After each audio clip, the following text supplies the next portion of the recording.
Thank you for joining this session. This session is one area that is currently transforming the economy, or parts of all geopolitics, COVID, and so on aspects. Is the climate change, or is it impacting globally the economy, and also the investment, and so the insurance and reinsurance market.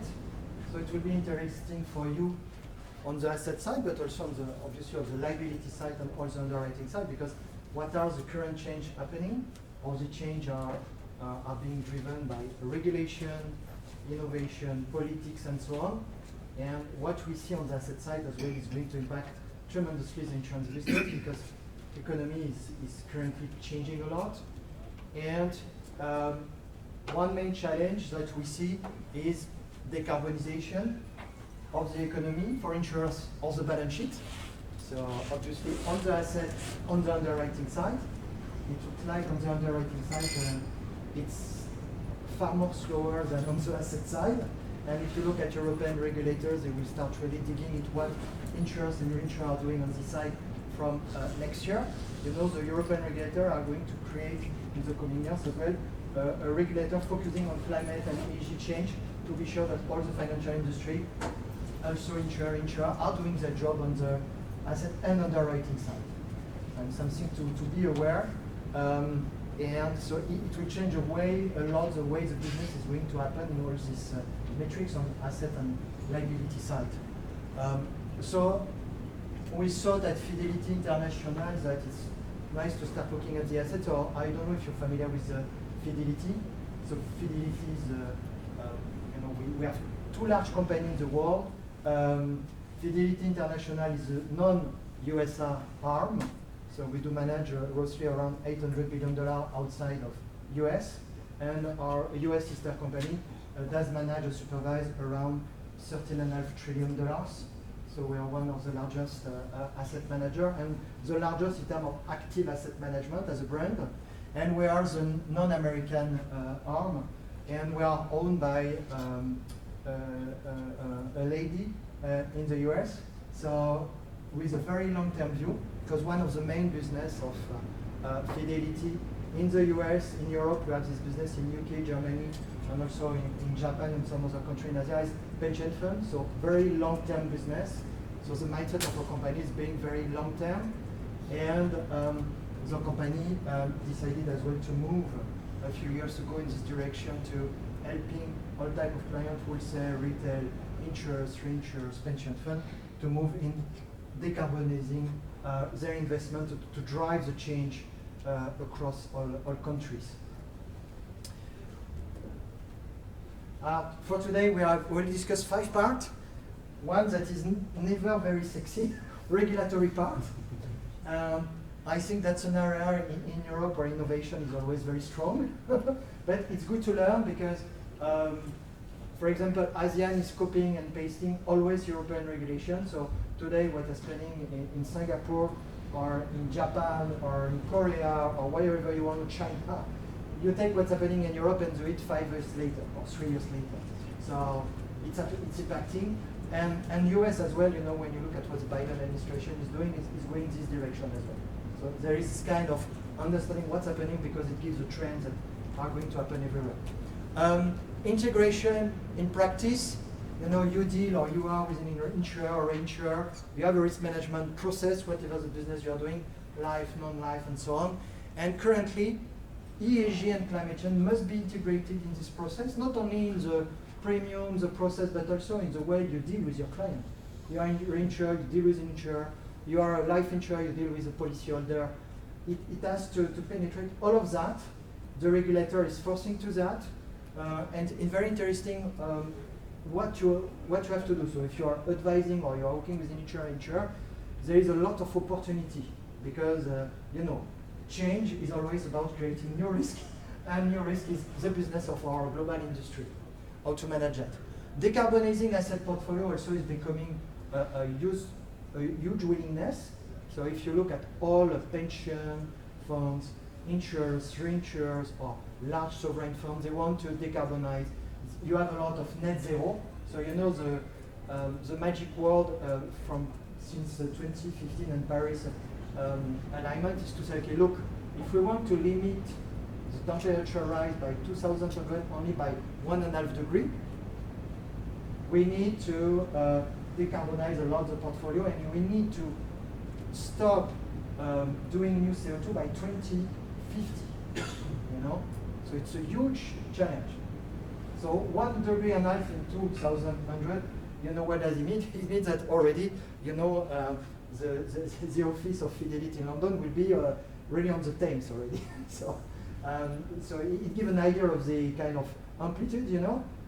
Yeah. So in New York, instead of going to, you know, Manhattan with, you know, walking in Manhattan, you can take like in Venice. Huh? It's gives an idea of the amplitude of water, you know, move. And everybody, you know, in Europe has been suffering, and not only in Europe, in the US, everywhere. You know, the warming, you know, that happened during all the year. So we see that everybody, all non-life insurers, I've seen the premium during the 5 last years moving from 1-2% increase to 4-5%.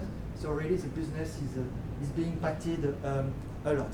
So decarbonization as a portfolio is something that everybody wants to do. Guiding the decarbonization, you know, we need to be forward-looking.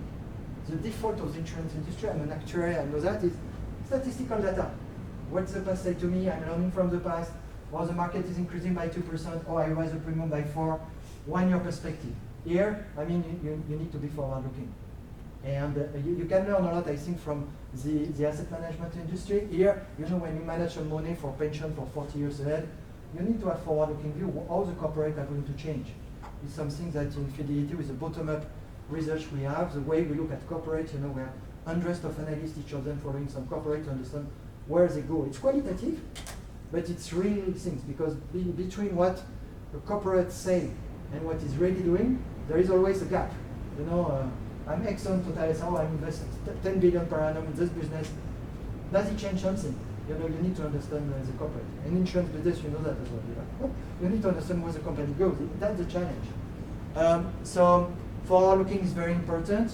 And climate solution, what do they mean? You know, in the insurance, you know, climate derivative exists already for 20, 30 years, but pretty difficult, very more and more expensive and so on. But investment, what we see is investing in the company who help changing, you know. That's internet world of 20 years ago. Now that's all the climate changing startup companies that are really changing these things. So feel free to interrupt me if I speak too much slowly or too much quickly. Regulatory piece.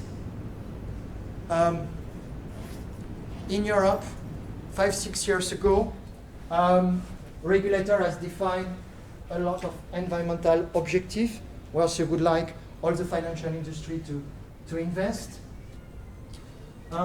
They also created a regulation, SFDR, Sustainable Financial Disclosure Regulation, to push all the financial industry, really everybody, insurer, reinsurer, bank, asset manager, to disclose their exposure on asset and liability side, on both sides. What I can say today, the insurance industry is pretty okay on the asset side, in terms of disclosure, but difficult. Underwriting, there might be some work.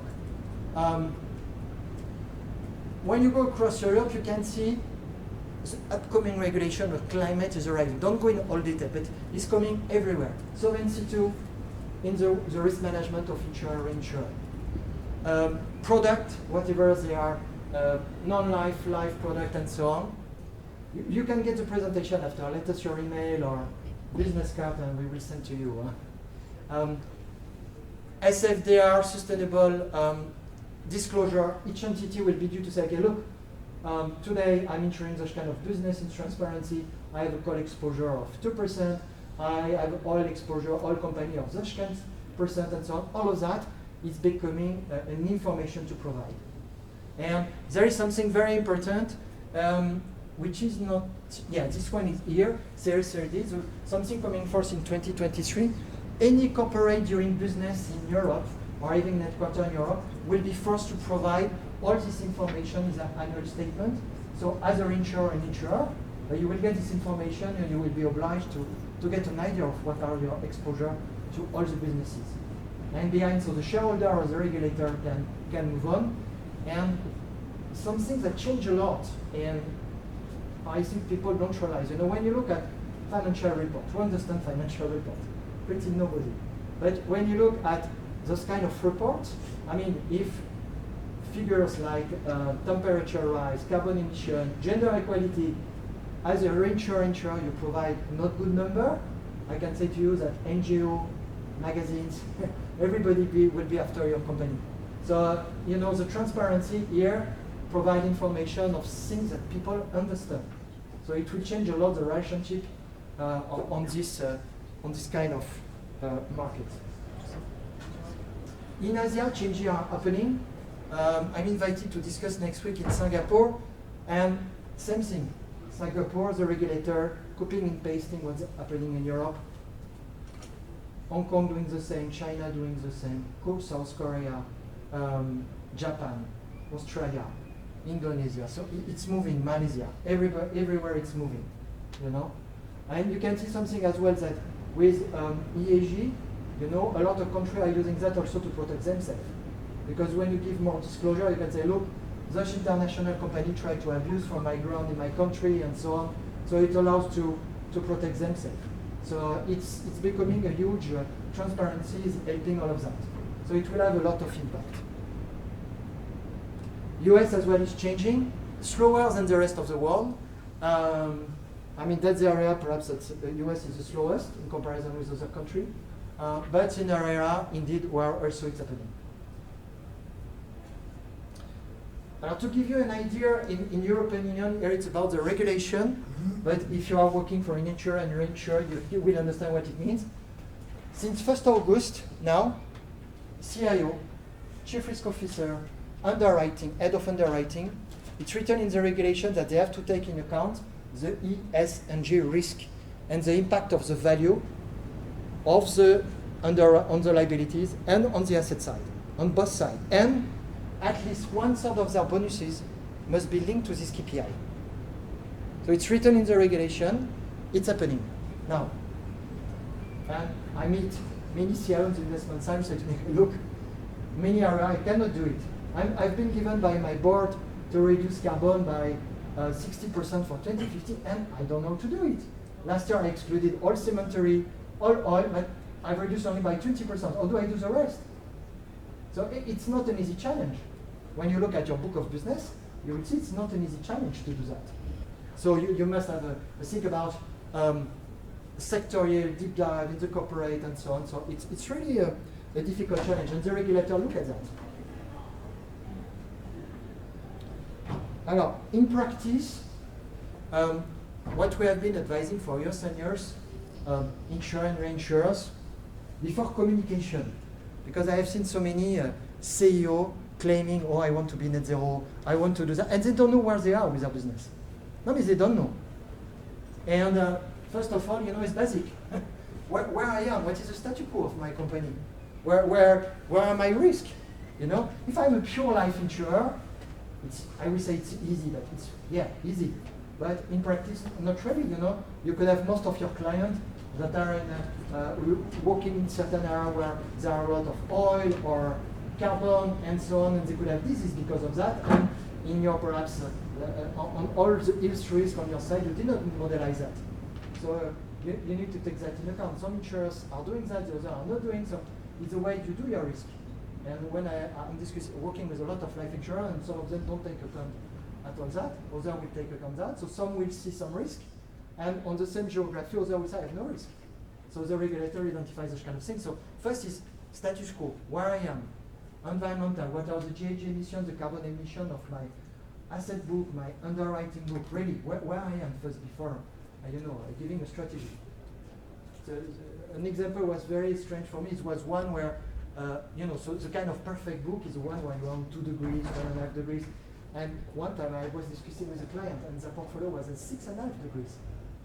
Yeah, and it's UK insurer, and they wanted to be invested in the FTSE, but the FTSE by construction is on 6 degrees because there is a lot of holdings with a lot of mining and so on and so on. So you need to deep dive inside.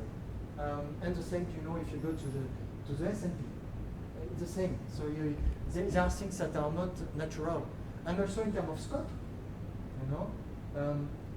If you take, the different scope of carbon emission, scope 1, you look at your direct pollution, scope 2, you take your supplier, scope 3, you look as well at the pollution of the product. The first polluter in the US, who is it? Netflix. Because if you take the usage of all video, you know, the first pollution is the video streaming. Video streaming is the first pollution source. There is a study of the European regulator who says that, you know, a young of 18 years who claim I'm clean, I'm green, and so on, okay, with a smartphone, is polluting more than a man, you know, myself with my diesel car, 2,000 kilometers a month. Is more polluting, you know. The consumption of a smartphone is 4 times the one of the fridge. The smartphone itself, look how many times a month you are loading it. So it's huge. And when you look at all the computer you have behind, in US, 22% of the energy is used for data center. Okay?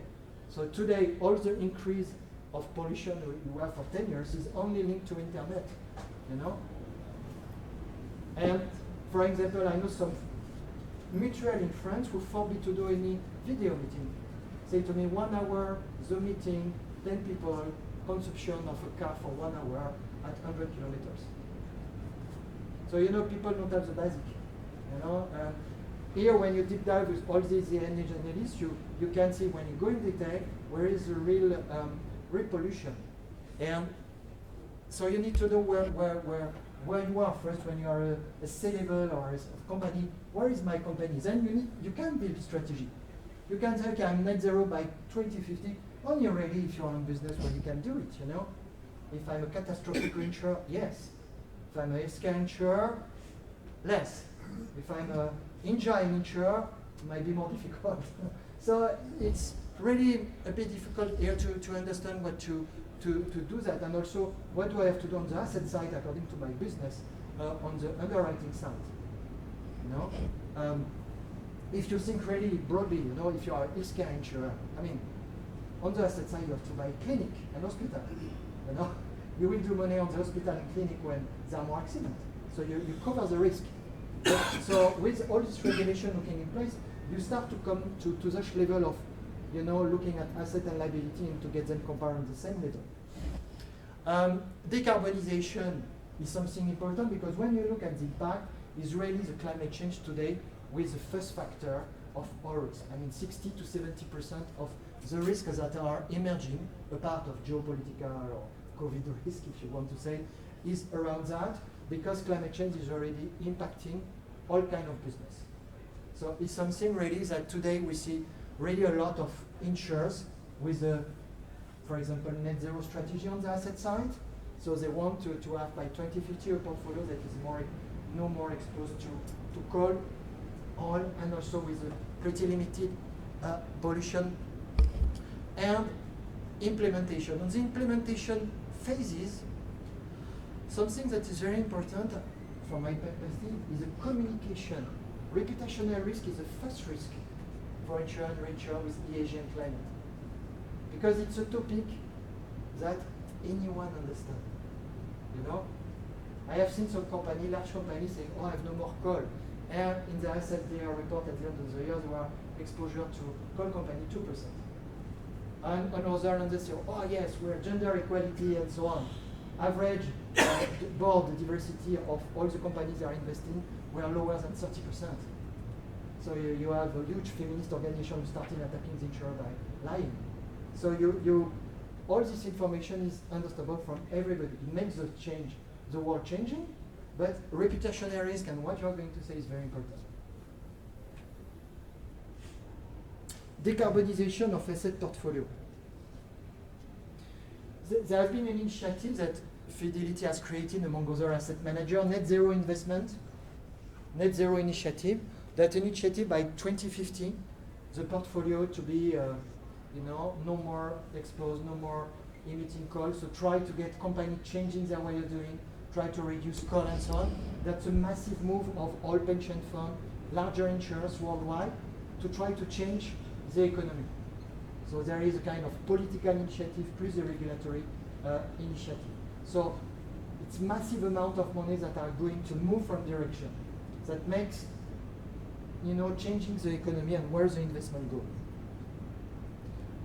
There are different directions. The first, obviously, is on coal, But I mean, because of the geopolitics, it's very, very difficult to say. For example, in Europe, or you can see that today in Germany is opening again coal electricity center, but that's a massive area because coal, you know, is the most polluting area. Real estate. So if you look already in Europe, there is a massive move, you know, to get net zero operational carbon building, and then after to move to a phase 2 material net zero carbon. So reduce, substitute, compensate. There is already a view across Europe, and we apply that, for example, within Fidelity Real Estate, to go this direction, you know. And it's pushed by investor, by the full political system. So it's changing a lot, you know, the economy. Engagement. Well, that's a piece, to be frank, where insurer are pretty weak. What is it, engagement?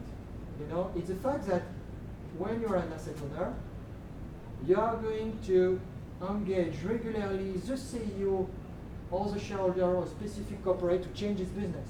To say to BP, Total, etc. Okay, can you reduce to oil, do more gas, invest more in renewable energy? That's real engagement. You need to be a shareholder to do that. And that's very important because that's real way. You know, if you are voting and you say to the CEO, okay, I'm not going to vote your bonus if you don't do this strategy, you force, you know, him to consider different targets. So engagement is something very important, and we see more insurer coming to us, UDT, as a large equity shareholder to get our engagement capability, because the regulation, for example, in Europe, so there is SRD, shareholder regulation disclosure, force you as an insurer to explain how you are engaging the corporate, where you oil, bonds, loans, reinsurance contract, equity, and so on. You need to justify that tomorrow, it does not yet exist today that much on the insurance contract, but it's already existing, for example, when you a company like Fidelity or bank is doing a loan to an insurer, we can give KPI to the board, and if they're on ESG and climate change, and if we say, okay, if you're improving that in your company, the last coupon will be lower at the end. That's a way today that, for example, on the lending side, banks or companies like Fidelity are doing with all kinds of businesses. So things are already happening. Tomorrow, you will find the same thing with reinsurance contract. There is an obligation, not only verbally engaged, but also in your contract to take in account to what the regulator is studying in Europe, to be sure that reinsurers are going to make the insurer, and vice versa, the insurer are going to make the corporate where there is a contract to change. Any kind of contract with a corporate coming from the financial industry, which includes insurance, will have to have this kind of flavor to show the engagement part in reality, that it's not only war. So there is a layer of changes here. Voting, I was just mentioned, is something that has impact. So here, for example, that's a policy we have at Fidelity when, you know, we are owner, or obviously we have large amounts invested in shareholder. We are a large shareholder of companies, and we give a lot of direction to the company, and we can say that we vote against the director of high emission company. We don't disengage. I mean, if you disengage from a company, private equity are going to die. It's fully stupid. So that's not our policy. We keep invested, but we want the company to change. You know, it's easy. There are some industry like tobacco, you know, they no more on the they are all by private equity and so on, they do very well. Everybody is engaged. Why changing? You know, you need to get engaged to make them change. That's the philosophy that as an investor, responsible investor, we have. Collaboration, it's a collaborative effort. Indeed, it's partnership, you know. You need to get the people, the investor, working together. So that's why, you know, when there is an initiative, for example, climate action, where more 600 big investors, where we deal with all the largest polluters to try to help them changing, you know. You need to help the company changing, because well, engaging is good, voting is good, but also you need to help them build a strategy to go this direction. You know, for example, here we're in Monaco in France. If you look at Total, they completely change their strategy. You know, here in France, climate regulation arrived 6 years ago in 2016. First year, Total Corporate did nothing. Following year, all the market vote against in France the bonus, so they decided to look at it, and then they changed, and now they have a plan where they say, okay, now they target to have 20 to 30% of the turnover coming really from renewable energy by 2040, and they change the strategy. They need to reinvest, do something else. They are investing in hydrogen and so on, so they make this company changing. Say, okay, you need to move, A bit like what happened with the car industry moving to electric. Remember certainly 20 years ago, there was no change. But are you aware that at the end of the 19th century in Paris, all cars were electric cars? All cars were electric cars. So you see, you can come back to that. It's the last part is also measuring the sensitivity of the portfolio to objective, because the main problem is forward-looking. There is no data to look at the future. So what we think very important and what we have built internally. So Fidelity is a large analyst house. It's worked exactly the same as your underwriters in the reinsurer. Each analyst, we could say an underwriter in Fidelity, is following 20 to 60 corporates.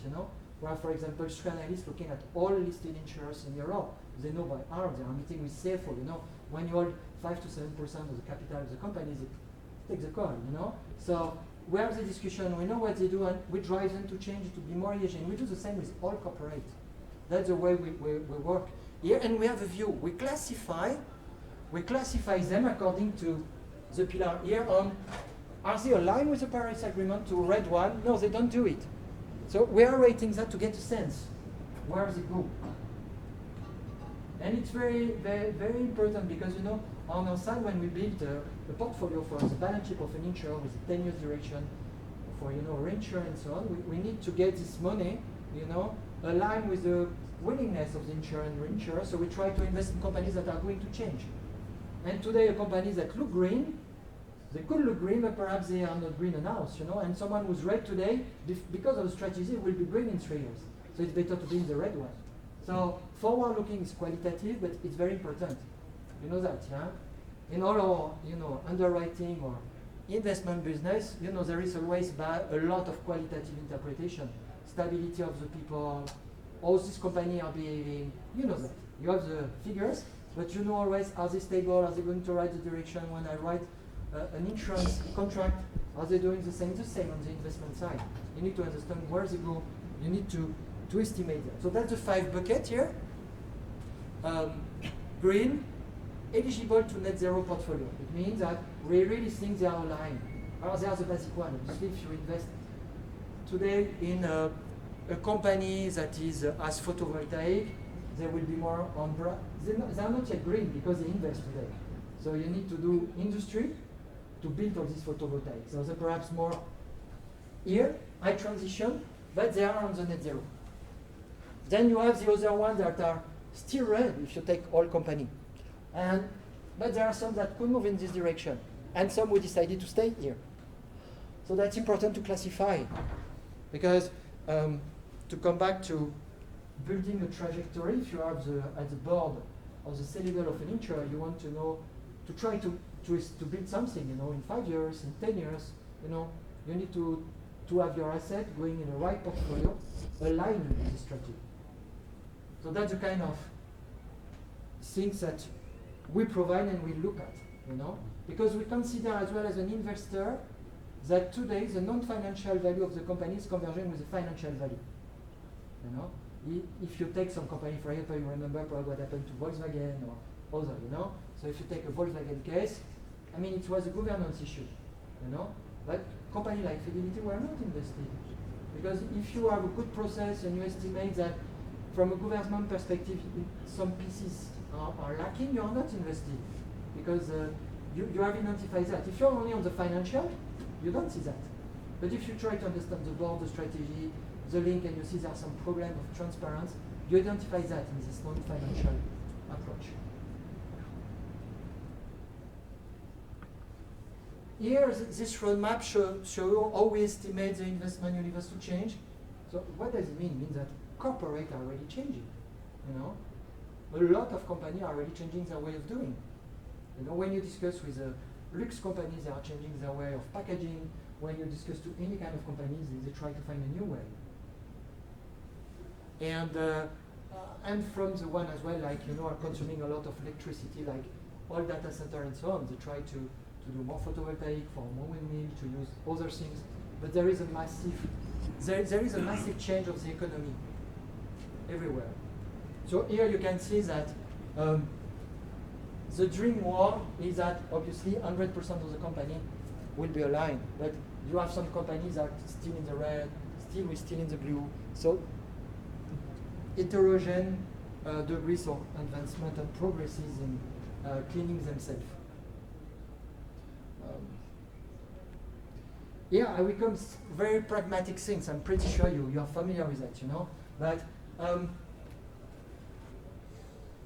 you know, economists estimate that full decarbonization of the global economy is around $5 trillion investment per annum.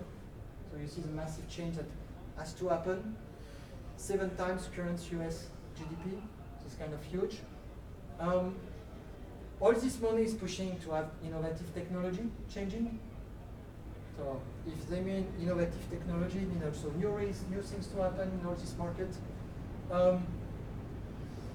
A lot of climate startups try to gather money. That's the new trend that we see on private equity side and equity side, IPO and so on moving. So I mean all these business are arriving. New risk, you know. What is it? A country only with hydrogen cars? All these risks that are happening around and so on. So there are opportunities for investment on both liability underwriting and investment side. Regulatory push, as just said, you know, we have already 61% of countries who are have committed to net zero. So the politics have committed is moving down, right, in all regulation. And what is very interesting as well is the change of mindset, especially in all the younger generation and so on, where people are more open to, for example, second-hand shopping and so on. So we are moving to a kind of growth economy based on growth and so on, to a more, you know, circular economy, not something that is very more and more developed, you know.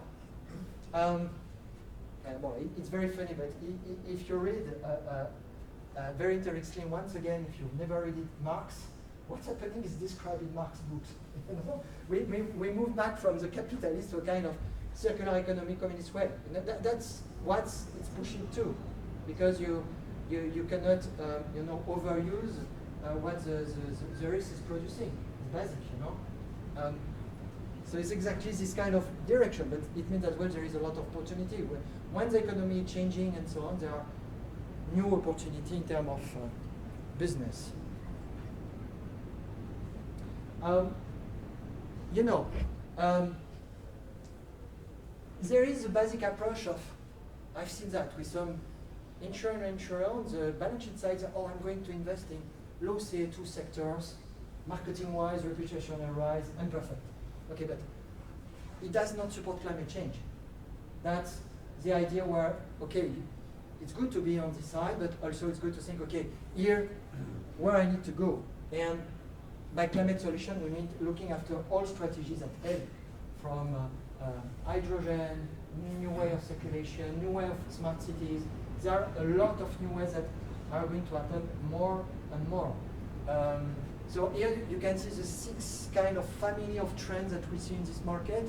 So you have all these things around decarbonization, finding solutions to reduce carbon everywhere, you know, pumping carbon and putting it under the ground. Some things that the kind of technology, for example, that start being used in France. Hydrogen buses and so on and so on. Hydrogen trains. Has been the first hydrogen train in Germany, started 1 month ago, working. Clean energy, here and tech strategy. Here it's a bit more around all kind of strategy to save energy. So, you know, there are a lot of basic things to happen, you know. How do you say that? Making the house more efficient, there are a lot of simple things to do, but require a lot of money, change, enhancement, so new business, new risk, and so on. Well, low carbon, it's simple, you know, if you do photovoltaic or such kind of thing, people can think, or, I mean, bio-farming, such kind of things, but, and so on. So, we see all these different trends, and all the investors look at different things here, and what we see is more end client demand. When I look on the insurance life side, you know, on the unit link, across European country, for example, even more in Europe perhaps than in Asia, it's happening as well in Asia. You know, what we see today is the investor want to go to all this thematic. There is a huge demand. You know, during the 2-3 last year, there have been massive inflow from young and old generation as well. Because if you take Europe, you know, I mean, during the 3-4 last year, summer has been so warm. And automatically after that, we see people here want to invest in anything linked to climate. Really, so the reality makes the people accelerating this move. And you can see from time to time, there have been in this market some, in terms of investment, a lot of opportunities, some bubble, because too many people want to go on infrastructure and so on. But there is all this money already arriving, so all this business, you know, are repairing and also business for underwriting side.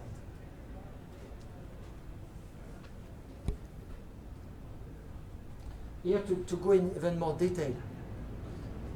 Transportation, we see a lot of investment on all this area. Electric car, fuel cell, also hydrogen. Power, of course. I mean, power is becoming a huge problem, but also a huge opportunity. Storing the energy, you know. All the industry are changing, you know. But you know, here you're building consumer. Only to understand, you know, you can see here the improvements that you can get, you know. For example, meat is 21% of global pollution worldwide, you know. And that's why, for example, in India, they don't have this pollution, you know. This pollution is 15 times less than in Europe, in Asia, you know, in Europe, in US, because overconsumption of meat, you know. Transportation is 24% of the pollution, you know. Obviously, all the buildings are the most important, around 30% of the pollution. So you see there are 3 areas where there is a lot linked to the behavior of all of us.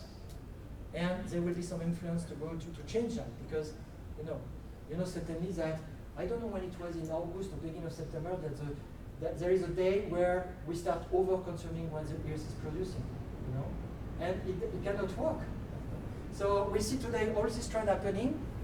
All investors in the world are currently financing really all of that, you know, and there are things that are really, you know, where we see massive change of habits of people, you know.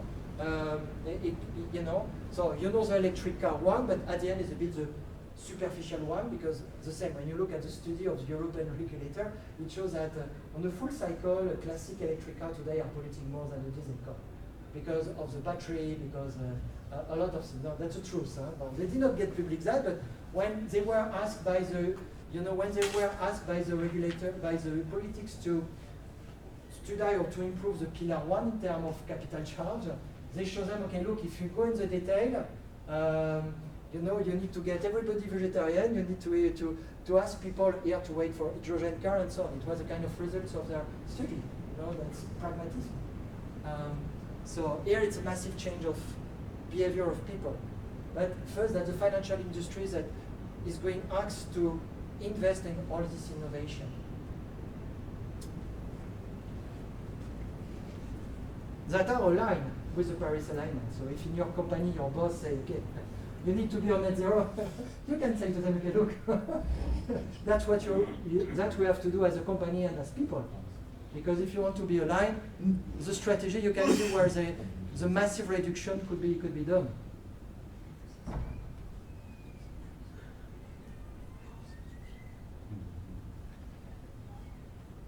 So yes, well, I think we went through the different points. So you can see all the regulatory framework is really pushing a lot. I think I spent a fair yeah, a fair part of my time discussing with C-level of insurers in Europe and Asia on all this point, because he's thinking, oh, integrating this regulation in both underwriting and asset, it's not obvious. You know, in many company actuaries are not used to work with asset and vice versa. The same, but there is an element at the end, they're the same client on both sides. You are facing at the end, and people, or you are facing corporate that are the same. So alignment is here. There is a lot to do, and clever things, or basic things. You know, I was mentioning healthcare, investing in, you know, in clinic or real estate which are improving, you know, their impact. Sectorial, you know, I have seen Indian insurer in France. We decided to on their balance sheet not to invest in the healthcare sector, but to invest in stock or bond linked to everything linked to automotive sector and so on, to have a kind of global alignment and coherence of their business. Life insurer would have specific view. I've seen some life insurers say, okay, look, I would like to reduce my asset manager to engage a company to reduce the sugar, for example, agro-industry, to reduce the sugar in the production, because we want less diabetes and so on, and we want to show them, to show our clients that we take care of their health. So there is a lot to do. Integration in the risk management, in the ALM, in the marketing strategy of an insurer is important. And if you did not start, you start thinking now. The regulator and the shareholder are going to look at that one day. Decarbonization, asset balance sheet is the first step. It will be certainly easier for the timing than the underwriting side. And you need to think to have a forward-looking view, and first of all to know where you are. And there are already a lot of opportunity in this market on both asset and underwriting, in terms of climate solution, company moving up, trends that you can pick up. So I hope it was useful.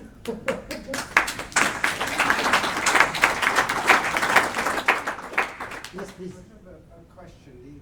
A number of these things are sort of qualitative.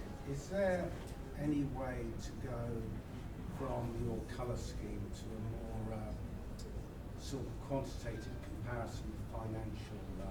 So, for example, if you're investing in equities, is there any equivalent cost of capital? I imagine you gave the example of a tobacco company only getting money from private equity and not from institutions.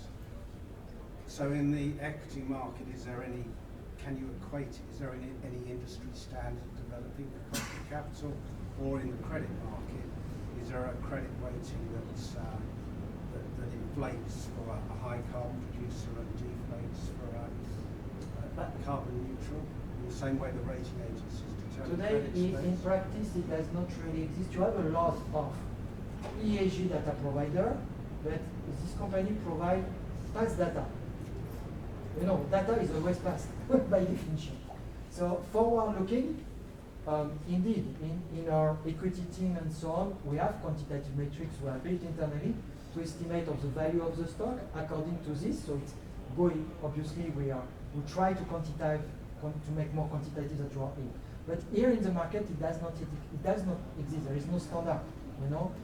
And you know, all the credit rating company look at financial, they do projection on that, and they estimate the rating. Here, it's far more complex. And if you look at classic ESG, you know, kind of rating companies, they base always on past data. You know, it's a credit score. It's based on past events. So that's why here today we do that internally in our analysis. We try to estimate 3 years, 5 years, 10 years. We compare, and when we build portfolio for an insurer or pension fund, we go a bit more quantitative.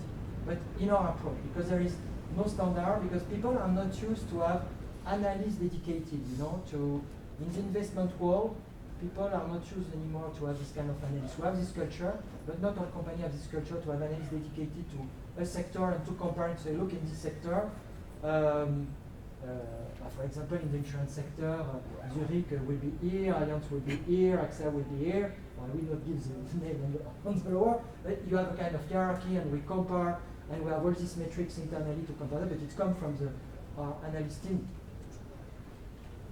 And we decided to do that 4 or 5 years ago because when we are looking at data provided by MSCI, S&P, and so on, it's best data. So, yes, please?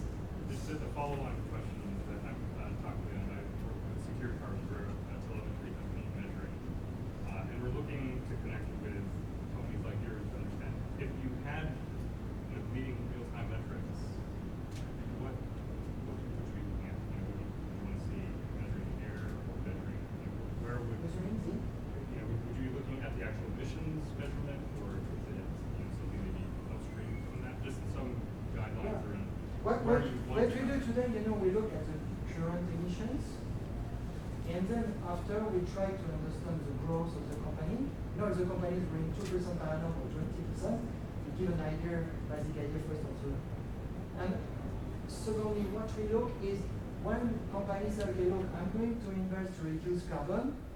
We look, okay, they say, for example, we are going to invest $100 million to change that. But our team is going to invest with this $100 million are going effectively announced to generate because they know the company announced to estimate. Because as we know in this market, there is always a difference between what the CEO say, the money invest, and if the money invest is really doing what has to be done. Because to estimate the future, you need to understand that, If you have a $1 million house and you say, oh, my business to reduce the pollution is 10,000, it's not enough. So it's what we do. So to know today where we are going in kind of data, we compare what's coming from ISS, MSCI, and so on. But for the future, we try to understand deeply what the company is doing internally. And here it's qualitative, because you need to understand intrinsically the company, say, okay, no, that's bullshit or not. Because a CEO or chairman that is paid only to be 5 years, when he's engaging himself on the 10 years plan, our analysts are always very careful. His bonus is not linked to 10 years KPI, so we need to deep dive inside, change as well as people are paid to be sure there is more than that. That's why it's qualitative. Because to estimate a trend, it's a bit difficult. But it's the way we do, because when we have an insurance company, okay, I have a 10 years pension book, could you change that? I have an equity investment, I would like to reduce the carbon in many years. Here we're providing this help to do that, a credit portfolio. Yes, please? Forgive me if I misunderstood what you were implying, but I got the feeling that you were saying on the underwriting side, as opposed to on the asset management side, on the underwriting side, you were proposing that when writing policies, for example, say you were writing property catastrophe policy for a company, the price of that policy could be altered depending upon the ESG status of the company that wanted to be insured. In other words, if there were a company with a building in an area at risk of natural catastrophe, which in itself is of no relevance to its emissions, you are saying that the insurers should look to be charging them more if they are in the red zone, shall we say, than the green zone. Was I correct in that interpretation? And if I was, how do you think that could possibly be enforced? Because underwriters, by definition, want to underwrite. It's exactly like this guy when they are doing their building or refurbishment, they do a loan. Yeah. So what the regulation is encouraging is that in the way of doing an underwrite as they get a loan, there is something, some feature or characteristic, could be a pro-malo, a bonus or a malus, to take all these aspects in consideration. Normally it has nothing to do, it's like a loan. My problem is the loan is on the asset management side, whereas the insurance bit will be on in a different department. So I see it entirely from the loan point and the coupon. What I find hard to see is how it could be integrated with actually an underwriting contract and a risk contract as opposed to a loan. There could be a malus. There could be. I have an example in mind of an insurer. I will not say which one. What today they are doing an ESG rating of the corporate or building and so on, and they look, for example, at on a lot of social aspects. Gender equality of the, for example, of all the people owning the building, and other aspect, and on top of and for the one who has the best rating, they are going to have a lowest premium to be asked than for the one who have a more negative. So it's like for the loan, because for the loan normally there is no link, but the regulation forced to get this link so that all the financial instrument from a catastrophic underwriting risk and so on, and at the direction the European regulator, they started with the asset and they asked to do the same on the underwriting. But on the underwriting is, could you say, is even more difficult, but on the loan side as well. So it's new for both sides, you know. How would you explain about the failure of the Lehman Brothers when the Fidelity was also involved in this Lehman Brothers structure in the financial sector with pension funds and other things and all? How did the insurance protect it? I don't know at all. I'm not familiar at all. Now, with this that. I wanted to know about the. I don't know. I'm not. I don't But know. these examples can happen again, you know. That's why all this regulation is about getting more transparency. You know, it's getting more transparency to let the transparency make there less bad behaviors. That's all the global thinking about all of that, and also less lie. Because there was a regulatory, there was all the programs were there, everything was set, there was insurance, there was the legal, everything was there. Having everything In covered. the US, from my small experience in the US when I worked in the past in the US, the regulation is far less complex and far less transparent in a strange way, and far less prudential basis as in Europe. So I don't know anything about this topic from the past, but in all these transparencies that here is driving and pushing, as just the Mr. Westbehan was speaking on underwriting risk, you know, when you think a loan and suddenly you need to have a coupon linked to IEG, the bank initially does not care.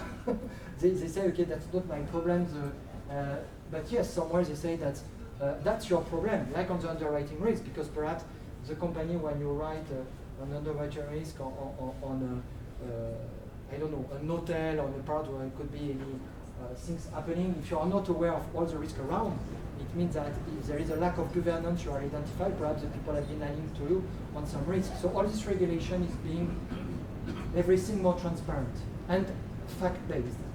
So that's a change.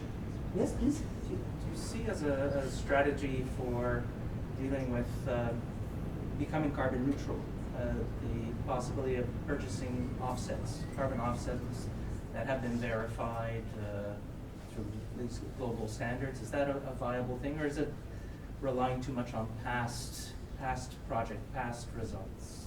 Carbon neutral, yes, today is really based on historical data,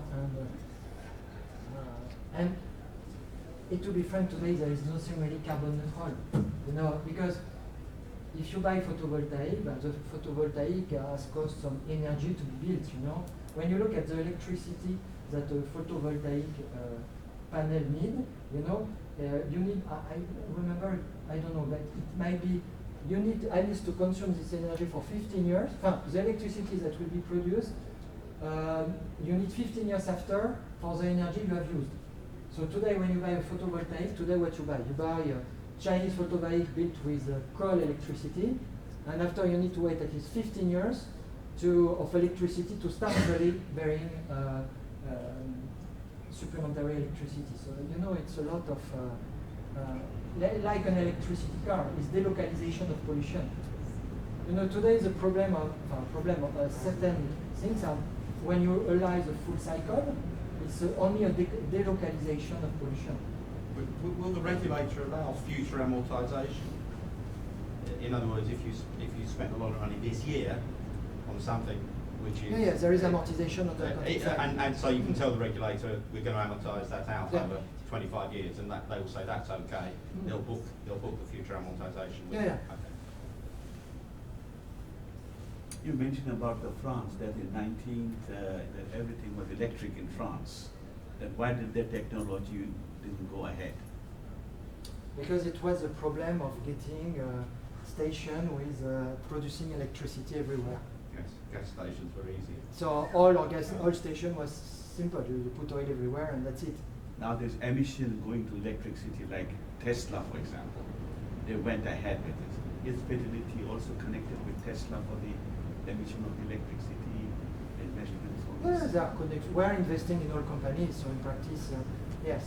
Yeah, we're investing in all sectors because in practice, when you are a large investor, you get invested to all kind, but I will say there will be generic S&P or US exposure where you get it, and after some other sector where you can, or other fund you consider that you are not investing in Tesla. It's only depending on where you want to go. But we are So investing. the pension funds are investing into the emission technology. Yeah. They are. Yeah, we invest in all this technology. Well, thank you very much. Have a very good day. Thank you. Thank you.